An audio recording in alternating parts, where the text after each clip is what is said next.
Hello, everybody. Welcome back to my channel. I'm so glad that you are here today. And we're going to be having some more fun running with scissors, our weekly craft live stream where we have fun with paper and ink and do all sorts of fun crafty things. So glad to see a whole bunch of you out there already. Hello, Sarah and Paula and Becca. So glad you guys are joining me today. If you are new to the channel, do pop your name and a little hello over in the chat box. Tell us where you're from. Would love to see you out there. Anyway, as you guys are rolling in, we're going to be getting started with today's project. So I don't have anything new in the way of announcements. But I would say, as always, if you enjoyed today's video, do give me a thumbs up. That lets YouTube know that you enjoyed today's content, and it will put some more of that into your feed. And also subscribe to my channel if you're not already a subscriber. Then you'll get notifications when I do go live, especially when you click that little bell. All right, so let's take a look at some quick announcements. Nothing new here. If you haven't been around, you'll grab the announcements that you've maybe not seen yet this month. But we are going to be using another Concord and Ninth stamp set next month. It's Mail Drop, and it's a fun interactive stamp set. So we're going to have fun doing some interactive cards next month. Of course, if you are interested in Bloom, our exclusive crafting community, you will want to head over to bloomcrafters.com and join the waitlist there. I will be opening up the doors again sometime soon. And if you are inspired by any of the projects that I create on our live streams at any time, don't forget to tag me out on Instagram at Nicole Watt Creates. I love to see what you're creating and how you're inspired by my projects. And lastly, of course, there are affiliate links down below. If you need to do some crafty shopping this weekend, I would appreciate it if you would click on one of those links before you go shopping. You don't have to purchase that particular item. You just need to click on one of those links to start your shopping experience. And anything that you buy, I may receive a small commission that's always at no additional cost to you. That helps offset some of the costs that it takes to put together this whole operation here that I bring to you free every week. So thank you so much for your support. I really do appreciate it. All right, let's take a look at just a few things here. So this is the Mail Drop stamp set. This is the one we'll be using next month. And yes, we will be doing a red mailbox. I already have the project done and it's adorable. You're going to love it. So there's all sorts of little interactive pieces that we can do with this that we're going to have a lot of fun with. And of course, this month we are doing more mail. This is the Snail Mail stamp set that we are continuing it on with. We are into week 3 with this stamp set. Just as a reminder to you guys that join me frequently, I will not be broadcasting the last Thursday of the month. It's a 5th Thursday, and I always take a break on 5th Thursdays to catch a breather and take care of other things and get ready for the following month. So, all right, so let's see. Paula says, thank you for the lesson on Instagram. She learned loads as she normally doesn't use it. Yeah, so that was yesterday in our Bloom community. We did a little Q&A and we talked about all sorts of things, craft related things, technology related things. We even talked a little bit about videoing and cameras and stuff like that because we have some folks in the group that are doing that kind of thing. So it's a very eclectic group. We've got lots of interests, of course, all centered around stamping, paper crafting, card making, mixed media, all that kind of stuff. And we had a really good session. So thanks you, Paula. Let's see. So Nancy's been hoping for some rain. She lives out in San Francisco and she said they had a smidge, but not enough. Yeah, that's really crummy. I wish I could send some rain your way. Although we haven't really had any here in Nebraska recently either. But it's a good time of year for us to start drying out because, you know, the crops need to come up. All right, so here is today's project. We're going to do some heat embossing, emboss resist with a beautiful blend. And this is a really great blend. It might not be one that you would think of right away, but I think you guys are really going to enjoy it. We're going to do just a little bit of Copic coloring and actually some double embossing, all sorts of really great techniques going on in this one little card front. All right, so let's dive into it because we got a lot to do to get this card done. All right, so the first thing that I'm going to do is I'm going to stamp the sentiment and emboss it. So this is a technique where you really discover that you can emboss in any color, okay, as long as you have clear embossing powder. All right, so super easy. Once you know how to emboss, everybody loves to emboss once they learn how, right? So we're going to do some anti-static powder here. And as some of you may know now, I just use like a baby powder and a little basting brush there. I don't do anything special. It's low tech, so easy. I don't have any like worry about a little baggie that's going to get ink on it. I don't have to worry about that little brush thing that the powder doesn't come out. Yeah, no, this works so easy. Okay, so I've got this in my MISTI. Now this is kind of the important thing. Let me flip to a bigger hands view so you can see better. This is kind of an important thing. Oops, hang on. There we go. Whew. I was doing something else earlier and I forgot I had those turned off. So this is kind of an important thing for this technique, only because you may need to re-stamp your color. And if you want to add a little bit more embossing powder, it's always good to use a stamp positioner, okay? So I've got my anti-static powder already on here. I'm going to start with my Versamark, okay? So any embossing ink that you have, I'm partial to Versamark because I can get it a refill for it and not have to worry about getting a new ink pad. I've had this ink pad forever, like 10 years forever, okay? So I've got my Versamark ink on here, okay? So now this is kind of sticky. I've got our favorite Paula. It's our Concord and 9th Peacock. My hands are a little blue already because I was doing some filming earlier.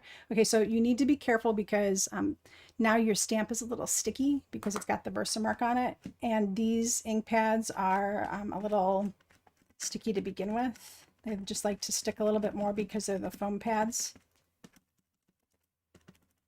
All right, so I've just inked my blue over my Versamark. So now I have sticky blue. All right, make sure it's in there good. And this is why I said you might want to make sure you're doing this with a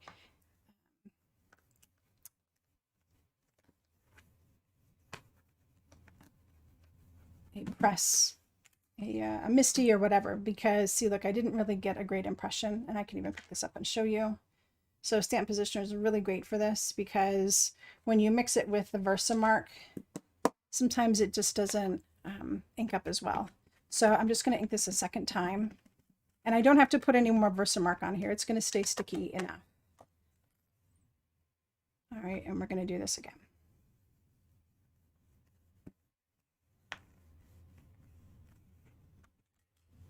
There we go. That's better. And I could even do, it looks like I need just a little bit more on the S. So let's just get a hair more on here. Oh, there, that's much better.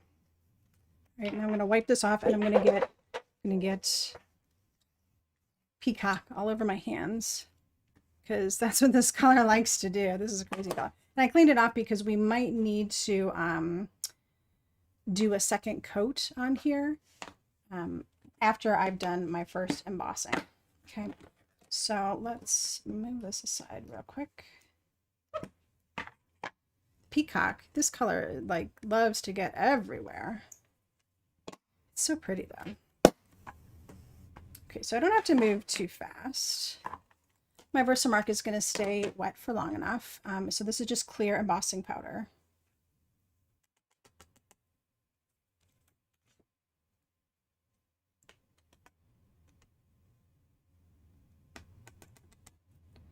And there, I mean, look at how good the coverage is.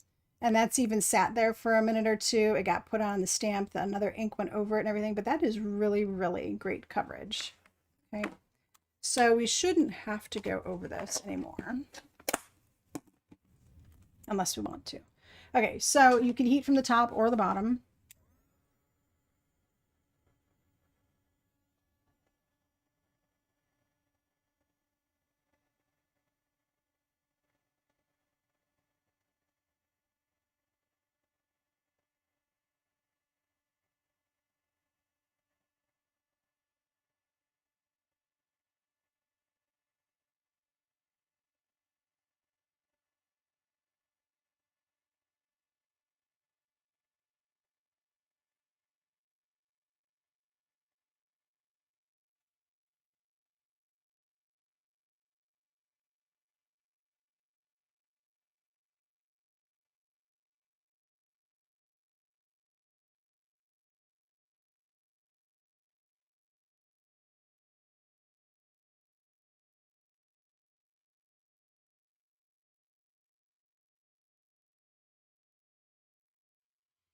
Okay, and there we go. Gorgeous. Beautiful heat emboss in a custom color. Now I want to show you guys, and I need to pick up.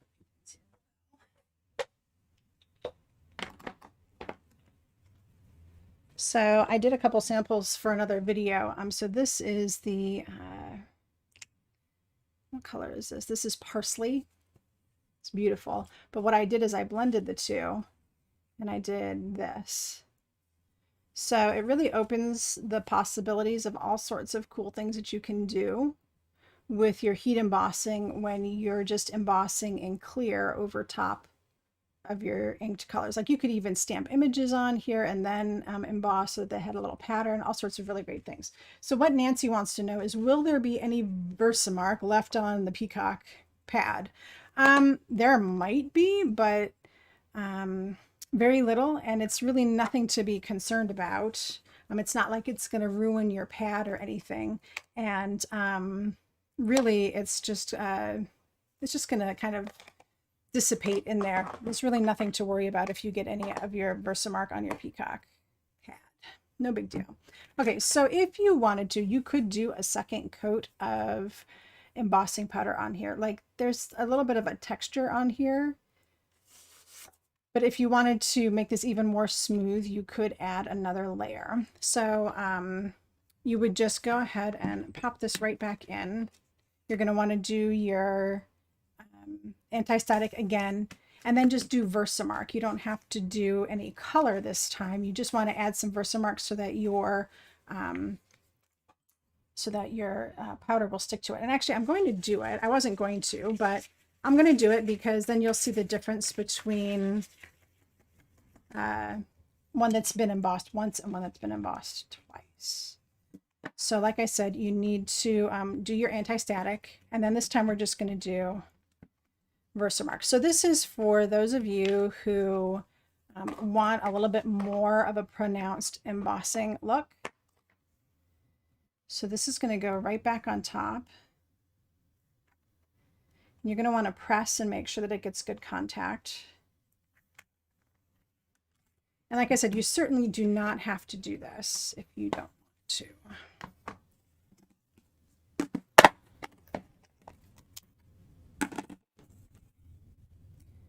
And then we'll just coat this all down again.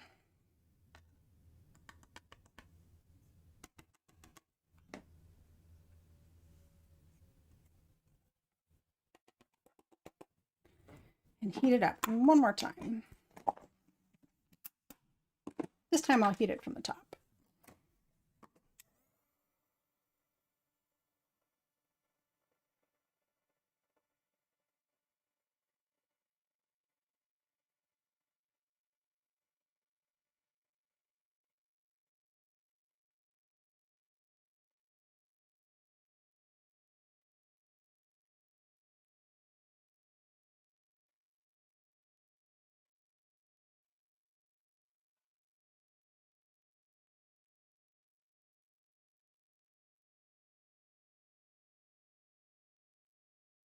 All right, so there we go. I'm just gonna shake this out to cool it a little bit. All right, so there, so now it's just a little bit more pronounced, but it had a pretty good coat on it to begin with, so I really didn't have to do it the second time. That's right. But that's another good reason to do embossing with your folder here, so, or your stamp positioner. All right, so I'm going to take this off. We're not going to do the next embossing step yet because we want to do our, we need to do some stamping, and we also need to do our ink blending. Okay, so I'm going to set that aside. Put that up there with our embossing supplies. Okay, so there's a couple of things going on here. We've got this beautiful background. We also have this little snail trail, and then this right here, the mail is best. So it says snail mail is the best mail. And this little stamp in the center here, we're going to actually heat emboss that as well, but we won't do that quite yet. Now I'm going to do my ink blending. Okay, so let's move a few things out of the way here so we can get a good view. go. Okay, so the three colors I have are Pine Needles, Milled Lavender, and Tumbled Glass. There we go. Pine Needles, Milled Lavender, Tumbled Glass. It's a crazy combo. We're going to end with Pine Needles at the bottom. We're going to have Milled Lavender at the top and Tumbled Glass in the center. All right, so just like every other blend that I do, I start at the top and then I'm going to work the bottom and then I'll work the center. Okay, so I really want to load these up. I mean, look at, I am loading that up like crazy. For this, I like to use the rounded, the domed foams. Both Ranger and scrapbook.com makes them. Actually, so does Nuvo. But it's really loaded up. I'm going to go across the top here. Now, look, I'm going right over my embossing. Don't worry about it. You're going to wipe that off later, and it's going to look great. Okay.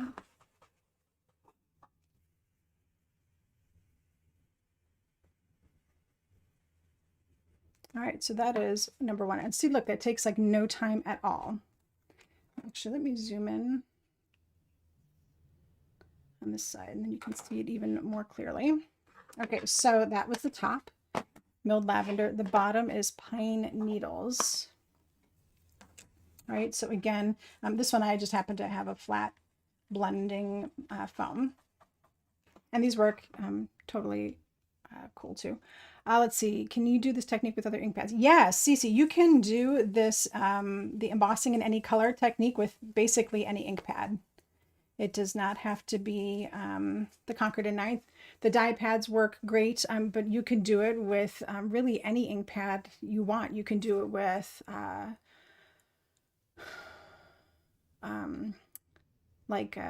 pigment inks. So like even your distress oxides, you can do the same technique with them. I don't know how it would work. I mean, I know it would work with oxides. I just don't know what the outcome would be 100%. Like if they would look chalky or anything like that. But yeah, you can totally do this technique with any color. Okay, so let me just wipe up my mess here. Okay, so I've got my top and my bottom, my Milled Lavender and my Pine Needles done. And we need to bridge the gap. So blue is a great color to bridge the gap because blue is a color in purple that makes purple. So blue and red makes purple, but blue and yellow makes green. So a shade of blue for the center, and this is Tumbled Glass, is a really great choice for this center to blend the two colors together. All right, so I get that nice center line that was completely white. I'm going to do that up first, just like I did there.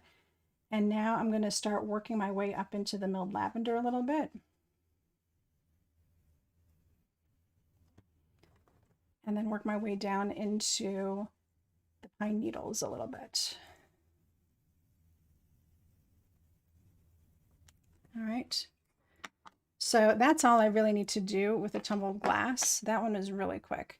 But now I can come back a little bit with my Pine Needles and just kind of lightly go over that line. Sometimes you need to go back and forth just a little bit to get those blends to work perfectly. There we go. And then the same thing with the Milled Lavender. Just kind of come across and soften that line.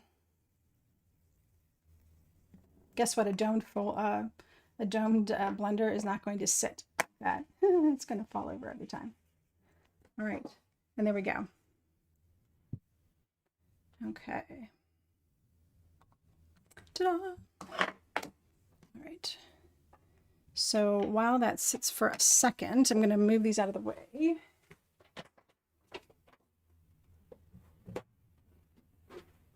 Grab a paper towel.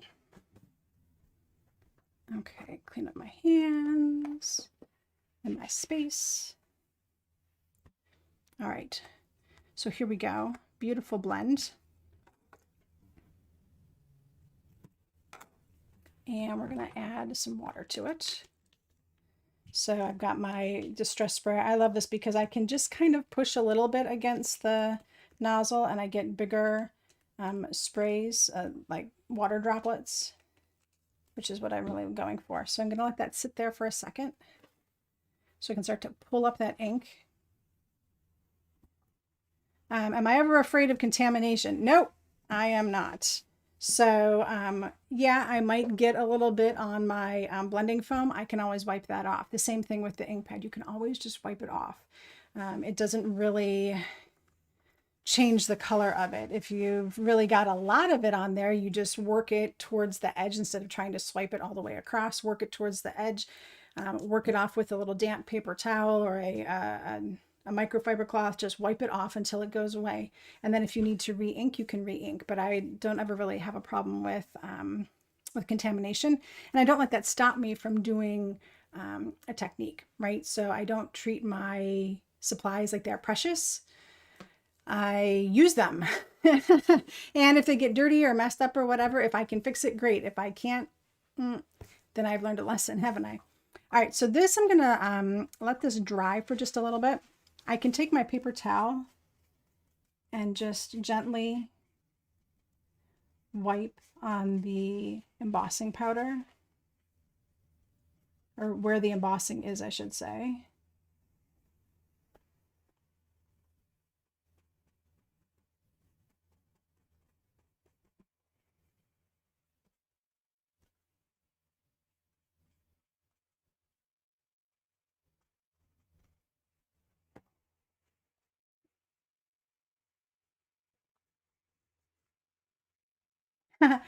So Mary says, I think separate brushes for separate colors is how they make more money. Yeah, well, I mean, like I use different blending foams for the colors, definitely. But when I'm going like into the colors on one side or the other, it was no big deal to do any little contamination that might happen. They wipe off easily enough. And especially the blending foams, like if they are blended beyond repair, then those can get tossed and I can grab a new one. That's not a big deal. But like with the stamp pad itself, cleaning it off is actually pretty easy. All right, so there we go. Beautiful blend. And then I've wiped off the excess. And now we've got this gorgeous piece here. Okay, so I'm going to set this aside just to let it dry a little bit before we do the heat embossing on it. Okay, and while I'm waiting for that, because really this card is now almost done, we're going to do some Copic coloring. And let me draw us back in. Okay, so I've got two different shades of neutrals. I'm using my neutral gray. So neutral gray 2 and 4. And then I've got warm gray. Let me get these up here. Warm gray 1, 3, and 5. Okay, so I'm going to use all of those, and then I've got my colorless blender. All right, so let's take a look at our reference here. It's a snail. So I thought I'd go kind of realistic with him. So his body is done in the neutral grays, and then his shell is done in the warm grays. This is actually a pretty quick color. I didn't do anything super crazy with it. So I'm going to really choke up on the end of my Copic marker. Okay, so if I try to blend with it all the way back here, I don't have a lot of control. So I'm going to choke up a whole lot on this marker. Okay, so you see where my hand is there. All right, and I'm just going to go around the edges, like where you would see shadow, or where it would naturally be darker. I'm not doing any kind of like crazy shading with this guy. All right, so that's it. And then I've got my neutral gray 2, so a lighter shade. And I'm just going to color him in completely. And that's going to get those two colors to blend together where they meet.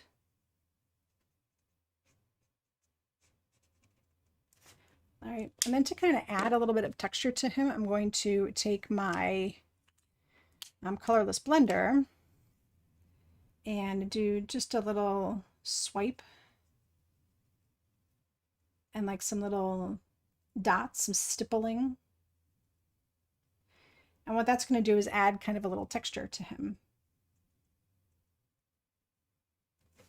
There, and you can kind of see that starting to happen, right? You can see all those little dots that are starting to kind of pop up. So it's basically the color from the two grays moving away from the colorless blender. All right, so something very similar we're going to do with the, I'm always opening the wrong side of these, with the shell. I'm starting with Warm Gray 5. And I'm just going to go around and do darker on the edges here. And guys, this is a very simple color. And then I'm going to take Warm 3 and go over the 5 and bring it in a little closer.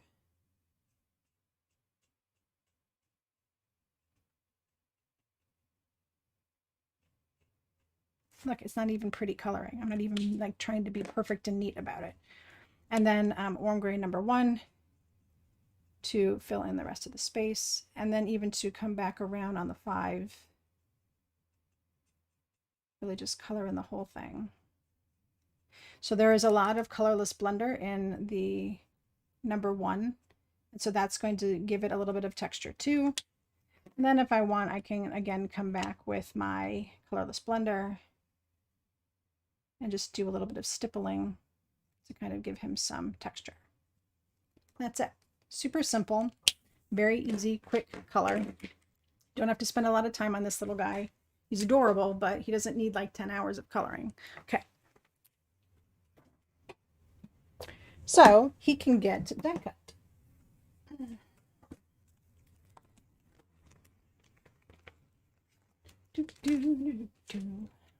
All right, and he's just a cute little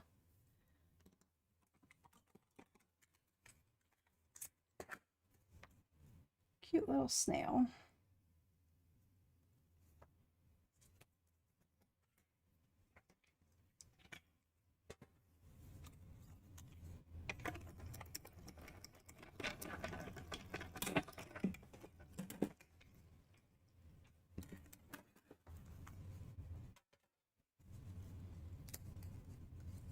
There he is.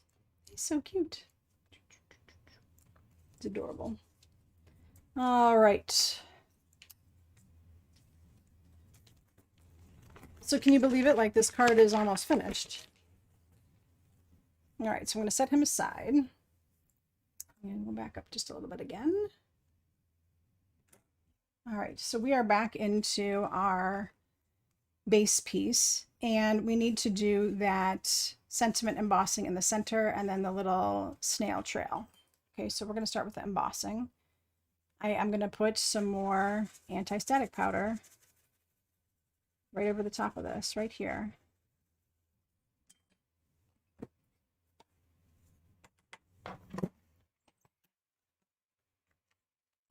And that's really important. So a couple of things is really important. One, I give this a little bit of time to dry.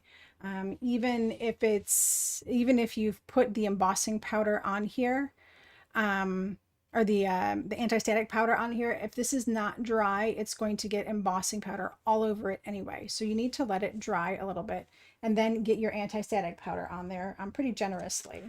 Okay, so we're going to take the mail is the best.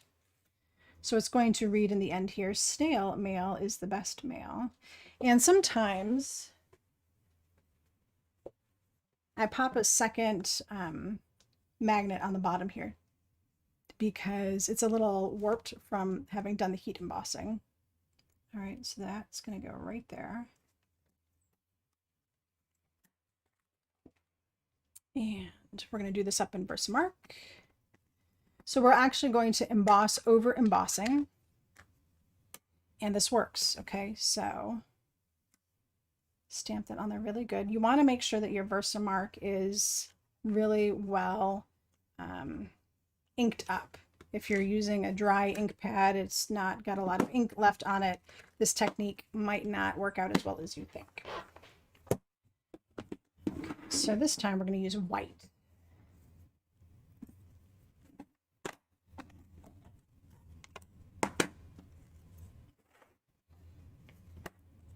All So let's see how dry my paper was.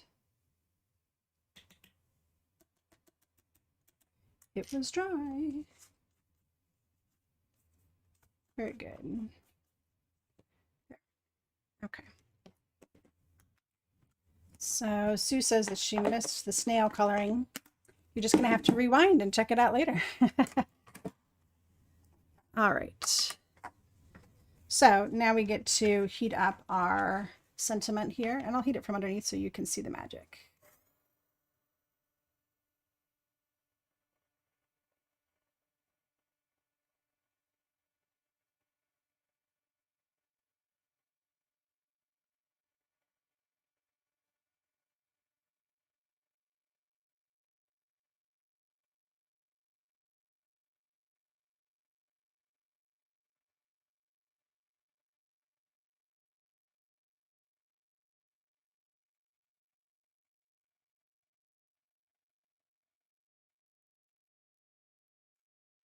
Ta-da! So there we go. So that's pretty cool that the white embossing will just sit right on top there and just looks totally seamless. It's very, very cool. Okay. What did I do with, oh, here it is. So I do have some anti-static powder I need to get off of here. Once you have this done up with your blending with the distress, you do not want to use a damp cloth or a damp towel. It will mess up your distress ink. So you can only really use a dry towel or cloth at this point.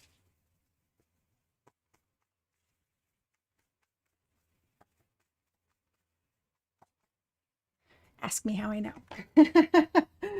Yeah. I mess things up so that you don't have to. Okay, oh, we need to get our little snail trail on here, so I just have that popped on here. I tried it in Peacock, and I wasn't so happy with it, so I'm actually going to do it in Memento Black, which is the same thing that I did with my little snail. He's in Memento.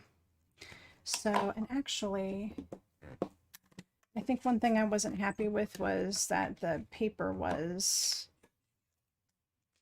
a little wonky, so like stamping it was not as good as I thought it was going to be. Okay, so let's move him out. So I just want this to come off the side a little bit here. So it looks like I might need to grab my larger, oh no, I can do it this way. That work? Yes.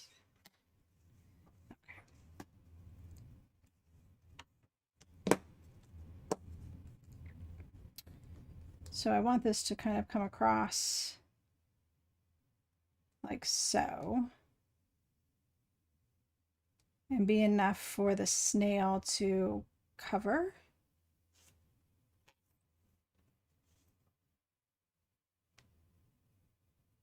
This little piece is really finicky because it's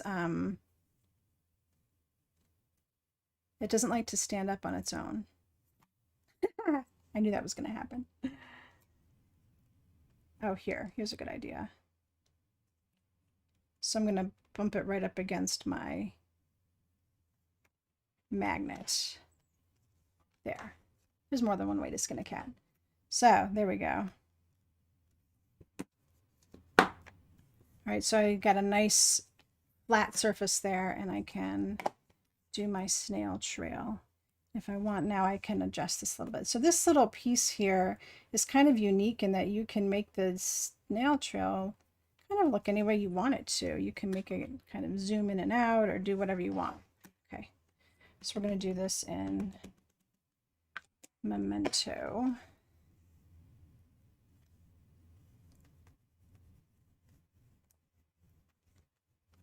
There. Oh, I like that. Okay. You need to be careful for a second, and I'm going to show you why. Right, now we're done stamping. Okay. Now, on the spots where the trail goes over the letters, it's probably not going to dry. So we need to grab that. I've got these cool little things. These are actually for like dental work and like orthodonture. And they work really well to do things like this, where I can just kind of pick up little bits of ink.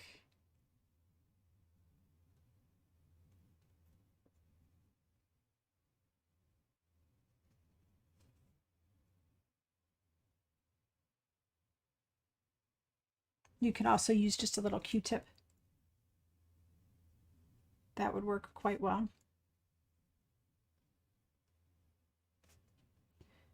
But the cool thing about this not sticking to the embossed areas is that it's now going to make the trail look like it went behind the letters.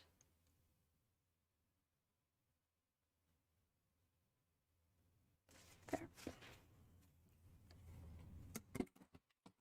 I've got the dropsies today. So there we go. All right, and that's it. We're going to attach this to our card.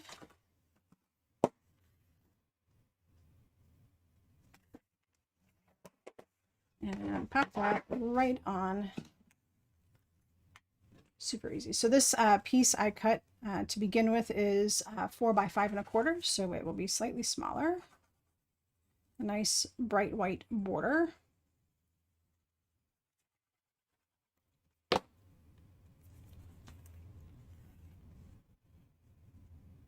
And as usual, I'll put down one end here and get a nice even layout on all the sides. And when I put it down, I know that it will, I'll be even all the way up. Now this did have a little bit of a warp to it. So a couple of ways to combat that: either do what I'm doing right here, slowly work your way up, or you can use a double-sided adhesive sheet to put down your piece and not have to worry about that. Especially like you see how that is trying to pop up on its own. Just grab it down here. No big deal. All right, and then if it's still a little warpy, you can always take your large blocks and pop those over the top like so, and let that sit and flatten out just a little bit. All right, so you can always do that. And then our little snail dude needs to go on here, and he's just going to go on the other side of his little trail there. See, just like so. And he can cover up a little bit of that M. It makes it look all that much cuter. Kind of unifies the design, bringing all of these little elements together.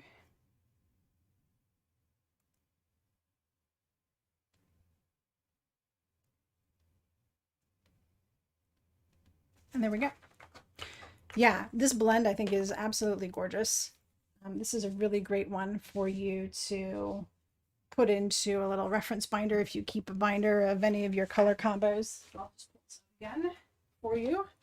So we've got milled lavender, tumbled glass, and pine needles. It's a gorgeous combo. And there we go. Such a cute little card. It's virtually a single layer card, so it's going to pop in an envelope and no extra postage needed. You can just throw that right in the mail today and send it to someone that needs to get a little snail mail from you. Awesome, right? Well, guys, that is it. That's it for today. So there we go. Got a fun little project that you can work on this weekend if you've got the snail mail stamp set.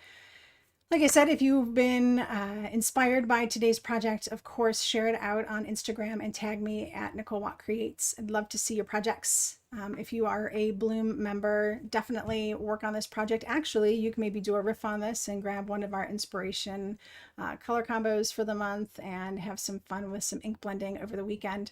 And share your projects, and we'll put them up on Instagram on the Bloom Crafters profile as well. So thank you so much, guys. I'm so glad that you joined me today and we had a good time running with scissors.